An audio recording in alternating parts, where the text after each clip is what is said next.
నేటి దినాన నిద్రను గురించి కొన్ని విషయాలను మనం నేర్చుకుందాం ప్రియులారా. నిద్రను గురించి కొన్ని విషయాలను మనం నేర్చుకుందాం. కీర్తనలు 3వ కీర్తన 5వ చరణాన్ని చూద్దాం. 3వ కీర్తన 5వ చరణాన్ని మనం ఆలోచన చేద్దాం. నేటి దినాన మనం నేర్చుకోబోయే అంశము నిద్ర గురించి. అనేక రకాల నిద్ర ఉన్నది. కొన్ని విషయాలను మనం నేర్చుకుందాం. యెహోవా నాకు ఆధారము కావున నేను పండుకొని నిద్రపోయి మేలుకొందును. యెహోవా నాకు ఆధారము కావున నేను పండుకొని నిద్రపోయి మేలుకొందును. ఈ మొదటి వచనం నుంచి మనం ఆలోచన చేసినప్పుడు ఈ కీర్తనలో దేవుని పరమార్శ గురించి, అబ్షాలోమును తన కుమారుని ఎదుట నుండి పారిపోయినప్పుడు దావీదు రచించినటువంటి కీర్తనగా మనకు లేఖనాలు పొందుపరచబడి ఉంటున్నాయి. యెహోవా నన్ను బాధించువారు ఎంతో విస్తరించి ఉన్నారు, నా మీదికి లేచువారు అనేకులు. దేవుని వలన అతనికి రక్షణ ఏమీ దొరకదని నన్ను గూర్చి చెప్పువారు అనేకులు. యెహోవా, నీవే నాకు కేడెముగాను, నీవే నాకు అతిశయాస్పదముగాను, నా తల ఎత్తువాడవుగాను ఉన్నావు. ఎలుగెత్తి నేను యెహోవాకు మొరపెట్టునప్పుడు ఆయన తన పరిశుద్ధ పర్వతము నుండి నాకు ఉత్తరం ఇచ్చును. యెహోవా నాకు ఆధారము కావున నేను పండుకొని నిద్రపోయి మేలుకొందును. దావీదు గారు సెలవిస్తున్నారు. నిద్రపోయేటటువంటి సమయాన్ని, అలాగున్నే శత్రు శేషాన్ని, అన్ని విషయాలు కూడా దేవునికి అప్పజెప్తూ మళ్ళీ నేను పడుకొని మేలుకొందును అని చెప్పి కీర్తనకారుడు జ్ఞాపకం చేస్తూ ఉంటున్నాడు. 4వ అధ్యాయము 8వ వచనం, 4వ కీర్తన 8వ చరణాన్ని మనం చూద్దాం. మాకు మేలు చూపువాడెవడని పలుకువారు అనేకులు. యెహోవా, నీ సన్నిధి కాంతి మా మీద ప్రకాశింప చేయుము. 8వ వచనాన్ని మనం చూద్దాం. 6వ వచనం చదువుకున్నాం, 8 చూద్దాం. యెహోవా, నెమ్మదితో పండుకొని నిద్రపోదును, నేను ఒంటరిగా నుండినను నీవే నన్ను సురక్షితంగా నివసింప చేయుదువు. ఒంటరిగా నిద్రపోయినప్పటికి కూడా నీవే నన్ను సురక్షితంగా లేపెదవు అని చెప్పి దేవుని వాక్యంలో మరి జ్ఞాపకం చేసుకుంటున్నట్టుగా దావీదు గారు మరి ఇక్కడ మనం ఆలోచన చేసినప్పుడు ఈ లేఖనము దావీదు ప్రార్థన చేస్తున్నట్టుగా మనం గమనిస్తూ ఉంటున్నాం. మనము ఈ నిద్ర అనేటటువంటిది చాలా విషయాలను మనం ఆలోచన చేస్తూ ముందుకు వెళ్ళాల్సి ఉంది. 127వ కీర్తన 2వ చరణాన్ని మనం చూద్దాం. 127:2. మీరు వేకువనే లేచి చాలా రాత్రి అయిన తర్వాత పండుకొనుచు కష్టార్జితమైన ఆహారం తినుచుండుట వ్యర్థమే. తన ప్రియులు నిద్రించుచుండగా ఆయన వారికిచ్చుచున్నాడు. దేవుడు తన ప్రియులు నిద్రించుచుండగా వారికి ఇస్తున్నాడు అని చెప్పి దేవుని వాక్యం మనకు సెలవిస్తోంది. మొట్టమొదట అబ్షాలోము నుంచి పారిపోయిన తర్వాత నీవే నాకు కేడెముగా ఉన్నావు, నేను పండుకొని మేలుకొందును అని చెప్పి దావీదు గారు గుర్తు చేశారు. మరి 4వ అధ్యాయం 4వ కీర్తన 8వ చరణాన్ని మనం చూసినప్పుడు అక్కడ అనేకమైనటువంటి సమస్యలు ఉన్నప్పటికీ కూడా మరి నేను లేచెదను, నా విన్నపాలన్నీ కూడా నీకు ముట్ట చెప్తున్నానని చెప్పి ప్రార్థించినట్టుగా దావీదు గారి గురించి మనం చూస్తూ ఉంటున్నాం. ఇప్పుడు దేవుని ఆశీర్వాదములు లేకుండా మనుషులు ప్రయత్నములు వ్యర్థము. అంటే దేవుని ఆశీర్వాదాలు లేకుంటే మానవుని ప్రయత్నం అంతా కూడా వ్యర్థము అని చెప్పి ఈ 127వ కీర్తనలో మనకు తెలియపరచబడుతుంది. ఈ 2వ వచనం మీరు చూస్తే, మీరు ఏకువనే లేచి చాలా రాత్రి అయిన తర్వాత పండుకొనుచు కష్టార్జితమైన ఆహారం తినుచుండుట వ్యర్థమే. తన ప్రియులు నిద్రించుచుండగా ఆయన వారికిచ్చుచున్నాడు. అంటే ఎప్పుడైతే మనం దేవునికి ప్రియులుగా మనం ఉంటామో అప్పుడు దేవుడు తన ప్రియులకు తాను ఇవ్వాల్సింది ఇస్తాడనేటటువంటిది జ్ఞాపకం ఉంచుకోవాలి.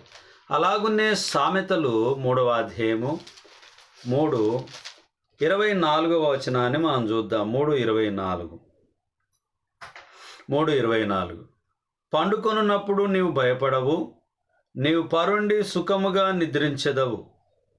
నిజంగా ప్రియులారా, ఈ రోజుల్లో సుఖంగా నిద్రపోయేటటువంటి వాళ్ళ సంఖ్య చాలా తక్కువగా ఉంటుంది. ప్రశాంతంగా నిద్రపోయేటటువంటి సంఖ్య చాలా తక్కువగా ఉంటున్నది. కుటుంబానికి భారముగా బాధ్యతలు తెలిసినటువంటి ఏ వ్యక్తి కూడా, యవనుడు కాకొక్కో, చిన్నలు కాకొక్కో, పెద్దలు కాకొక్కో, ఎవరు కూడా ఆ యొక్క సంసారం అనేటటువంటి భారాన్ని మోపుకుంటూ జీవనాన్ని కొనసాగిస్తున్నటువంటి వారు వారి అక్కరలకు, అవసరతలకు కొన్నిసార్లు ఇబ్బందులు, శోధనలు కలిగినప్పుడు చాలా రాత్రులు కూడా నిద్రపోయినటువంటి సందర్భాలు మనం చాలామందిని మనం చూస్తూ ఉంటాం. అయితే ఇక్కడ మనకు కనిపించేటటువంటి విషయం ఏమిటంటే, పండుకొనున్నప్పుడు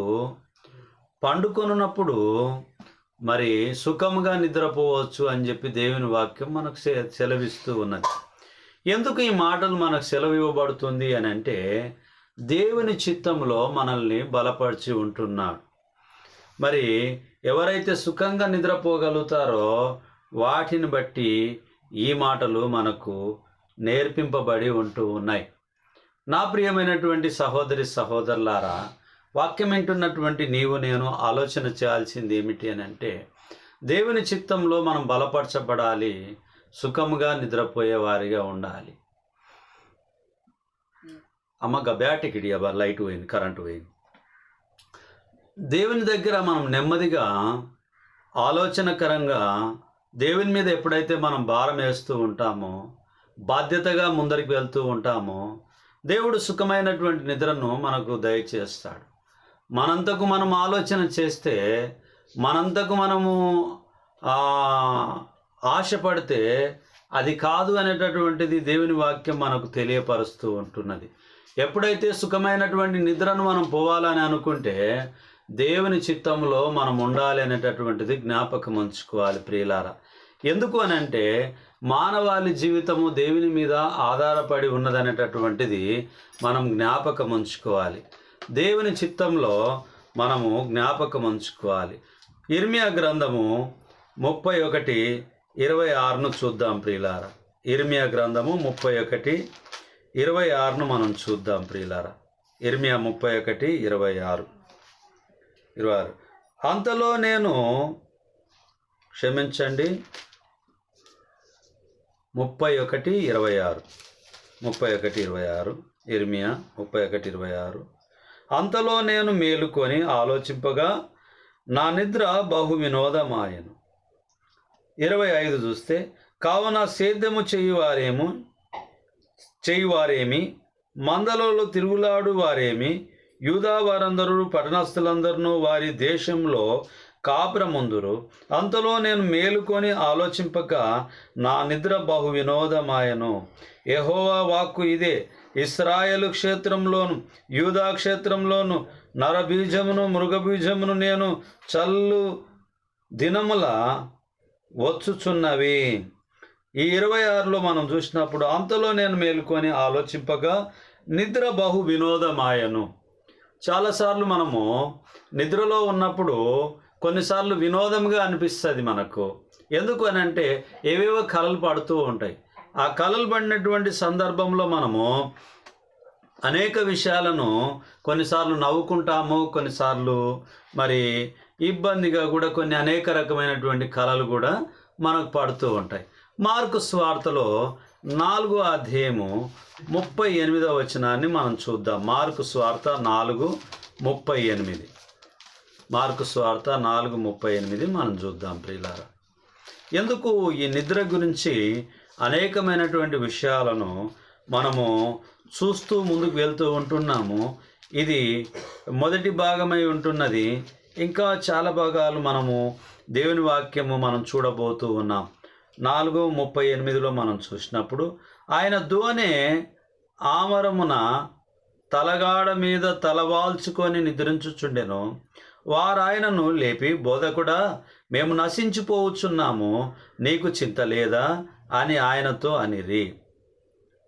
అందుకు ఆయన లేచి గాలిని గద్దించి నిశ్శబ్దమై ఊరకుండుమని సముద్రముతో చెప్పగా గాలి అణిగి మిక్కిలి నిమ్మలమాయను.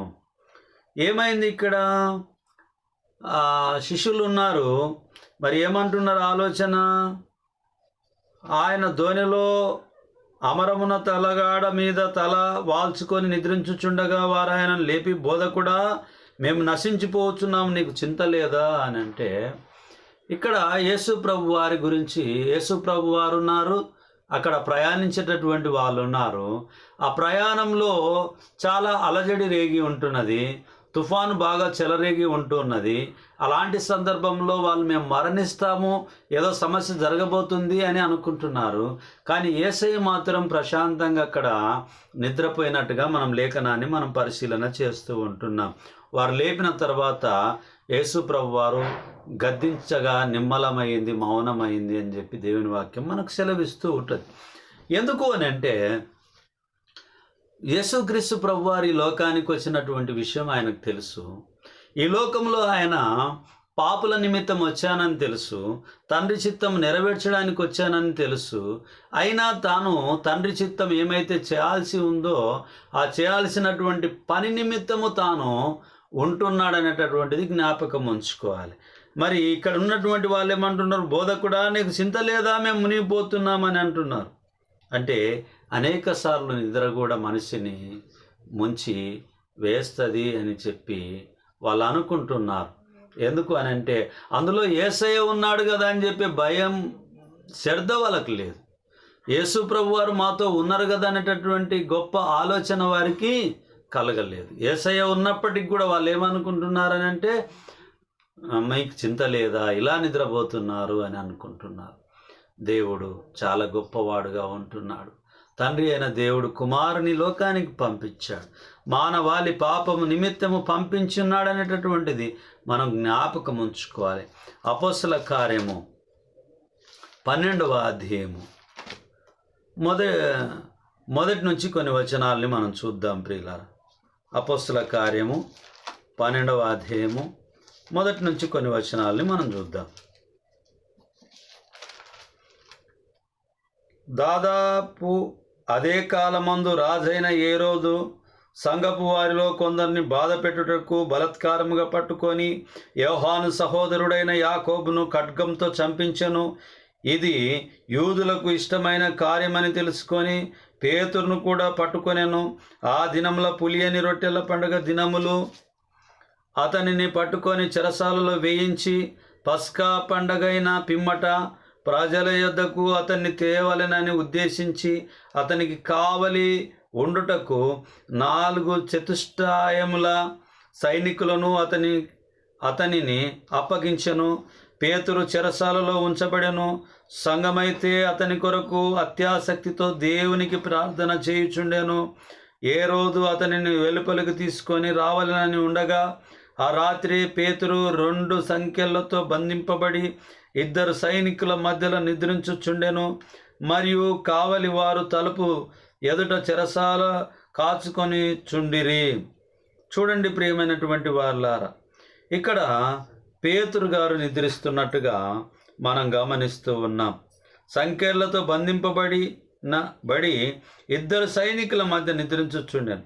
మరి కావలి వారు తలుపు ఎదుట చెరసాలలో కాచుకొని చుండిరి. ఈ నిద్ర ఎలాంటి నిద్ర అని అంటే, ధైర్యం కలిగినటువంటి నిద్ర. ఎందుకు అని అంటే, ఏం చేస్తారో ఎప్పుడు చంపుతారో తెలియదు. వాస్తవానికైతే ఇక్కడ పేతురు గారికి నిద్ర సామాన్యమైనటువంటి స్థితిలో ఆలోచన చేస్తే నిద్రే పట్టకూడదు. ఎందుకు అని అంటే, ఎప్పుడు చంపివేస్తారో తెలియదు. కానీ దేవుని వాక్యం సెలవిస్తూ ఉన్నది, దేవుని చిత్తంలో ఆయనను బలపరుచుకున్నాడనేటటువంటిది గమనించాలి. మొదట ఆయన బెదిరినటువంటి వ్యక్తిగా ఉన్నప్పటికీ, ఆయన మరి అబద్ధమాడినటువంటి వ్యక్తిగా ఉన్నప్పటికీ, దేవుని కొరకు పనిచేసేటటువంటి సాధనముగా దేవుడు ఏం చేసుకున్నాడు? వాళ్ళను ఏర్పాటు చేసుకున్నాడు. చెరసాలలో బంధింపబడ్డాడు. అయినా వారు 2 సైనికుల మధ్యలో మరి ఆయన నిద్రపోయినట్టుగా మనం చూస్తూ ఉంటున్నాం. ఈ యొక్క 1, 2, 3, 4, 5, 6, 7 కీర్తనలు 3 5వ వచనము, 4వ అధ్యాయం 8వ వచనము, 127 2, అలాగనే సామెతలు 3:24, ఇర్మియా 31:26, మార్కు సువార్త 4:38, అపోస్తల కార్యం 12 6వ వచనాన్ని మనం చూసాం. ఈ విషయాల్లో ఇక్కడున్నటువంటి నిద్రను గురించి ఒక ధైర్యం కలిగినటువంటి నిద్రగా మనం ఆలోచన చేయవచ్చు. కాబట్టి నా ప్రియమైనటువంటి సహోదరి సహోదరులారా, నిద్రలో ఇదొక భాగమై ఉంటున్నది. వారు భయపడాల్సినటువంటి స్థలాల్లో ఉన్నప్పటికీ కూడా ధైర్యంగా వారు నిద్రపోయినట్టుగా మనం చూస్తూ ఉన్నాం. ఇది ఒక ధైర్యమైనటువంటి నిద్రగా, అలాగనే దావీదు గారు దేవుని మీద ఆధారపడి నిద్రపోయినట్టుగా, దేవునికి అప్పజెప్పి నిద్రపోయినట్టుగా, అలాగనే ప్రతి విషయంలో కూడా దేవుని మీద ఎవరైతే ఆధారపడి ఉంటారో వారికి ఎన్ని సమస్యలు ఉన్నప్పటికీ ధైర్యంగా నిద్రపోతారనేటటువంటి దానికి ఇది నిదర్శనం అని చెప్పి జ్ఞాపకం ఉంచుకుంటున్నాం ప్రియులారా.